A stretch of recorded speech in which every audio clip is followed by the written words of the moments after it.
আসলে আমি হচ্ছি একজন কোরআনের হাফেজ। আমি প্রত্যেক দিন 5 রাকাত নামাজ পড়ি। এই সিনেমাটা দেখার সময় আমি সিনেমা হলে 20 রাকাত নফল নামাজ পড়েছি। তো হ্যালো বন্ধুরা, কেমন আছেন? আশা করি সবাই ভালো আছেন। তো এদিকে বরবাদ মুভি কিন্তু সুপার টুপার একটা মুভি হয়েছে। তো এই বরবাদ মুভিতে কিন্তু আপনার আলোচনা বিলোচনা কিন্তু হয়ে আছে। এদিকে কিন্তু হলের ভিতরে কিন্তু দর্শকের নানান ধরনের নানান জনের নানান মত। কিন্তু এদিকে দেখেন একটা ছেলে বলতাইছে, দেখেন এই ছেলেটা বলতাইছে যে সে নাকি সিনেমা হলের ভিতরে 20 রাকাত নফল ইবাদত করছে। তো আপনারাই বলুন যে এই সিনেমা হলের ভিতরে কি এটা কি ইবাদত করার জায়গা? ওইখানে কোনদিন মানুষে নফল ইবাদত করছে? এই ছেলেটা বলতেছে আমি কোরআনের হাফিজ। আচ্ছা আপনারাই বলেন তো এই ছেলেটা কোন অ্যাঙ্গেলে লাগতাইছে? যে আপনার কি ওরকম লাগতাইছে যে এই ছেলেটা হয়তো কোরআনের হাফিজ? আমার কিন্তু মনে হইতেছে না। আসলে আমি হচ্ছি একজন কোরআনের হাফেজ। আমি প্রত্যেক দিন 5 রাকাত নামাজ পড়ি। এই সিনেমাটা দেখার সময় আমি সিনেমা হলে 20 রাকাত নফল নামাজ পড়েছি। রাকাত নফল নামাজ সেখানে পড়ছি। বেয়াদব বলে আমি আজকে সিনেমা হলে গিয়া সিনেমা দেখছি, সিনেমা ভালো লাগছে, এজন্য সিনেমা হলেই 20 রাকাত নফল নামাজ পড়ছি। আর জোরে বলেন নাউজুবিল্লাহ। বাংলাদেশে একটা নতুন সিনেমা আসছে, এক পাগলের কাছ থেকে গিয়ে সাক্ষাৎকার নিছে, কেমন দেখলা? কয় আমি সিনেমা হলের ভিতরে বৈশা নফল নামাজ পড়ছি। কিরকম মুসলমান কোন আল্লাহ যে আযাব দেয় না। আহারে, আমি এই কথাটা শোনার পরে আপনারা তো হাসছেন। ছেলেটা পরেই বলতেছে আমি একজন কোরআনে হাফেজ। আহা, হ্যাঁ,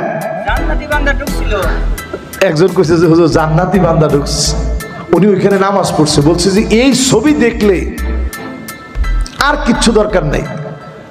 সিনেমা ভক্ত কিছু দর্শকরা কিন্তু আলোচনা করছে যে এদিকে একের এক সুপারহিট সিনেমা দিয়ে যাচ্ছেন শাকিব খান, কিন্তু কোনো একটা হিরোদেরকে ওরকম চান্স দেওয়া হচ্ছে না। কারণ শাকিব খান মনে করে তিনি একা এই সিনেমা জগতে সুপারস্টার, কিন্তু কাউকেই কিন্তু ওরকম বড় বাজেটের মুভি দিয়ে চান্স দিচ্ছে না। কিন্তু সাউথ জগতে কিন্তু ওরকম কিন্তু না। সাউথের যেগুলো অ্যাক্টর আছে, অ্যাক্টরনি আছে, ডাইরেক্টর আছে, তারা কিন্তু ওরকম হিংসা করে না।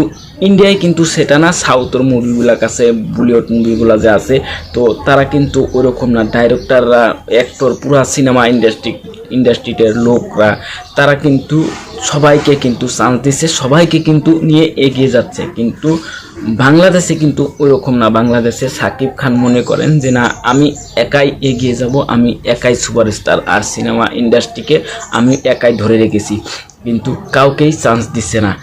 এরকম বলেছে কিন্তু সিনেমা প্রেমিক দর্শকরা। আমার মনে হয় শুধু একজনেরই কাজ করা উচিত, ওই অভিনেতার বা ওই হিরোর নাম আমি বলতে চাচ্ছি না, মনে হয় যে ওনারই ইন্ডাস্ট্রি। আমার কিছু বলা লাগে না, আমার ফ্রেন্ডরা উত্তর দিয়ে দেয়। তাহলে এই যে গালাগালি, এগুলো কি তাহলে শাকিব খান গালিগুলো দিচ্ছে? দাগি বা যে কোনো সিনেমার যখন একটা রিভিউ পোস্ট অথবা কোনো ভিডিও শেয়ার করা হয়, তখন অনেকেই মন্তব্য করে যে নাটকের অভিনেতা। অভিনেতাগুলা কোন জায়গা থেকে উঠে আসবে? মঞ্চ থেকে উঠে আসবে, নাটক থেকে উঠে আসবে, নাকি আসমান থেকে পড়বে ওনাদের মাথার টপ করে? এদিকে জনপ্রিয় রুবেল বলেছেন যে যে মাঠে খেলোয়াড় নাই সেই মাঠে কিন্তু খেলতে কিন্তু মজা আসে না।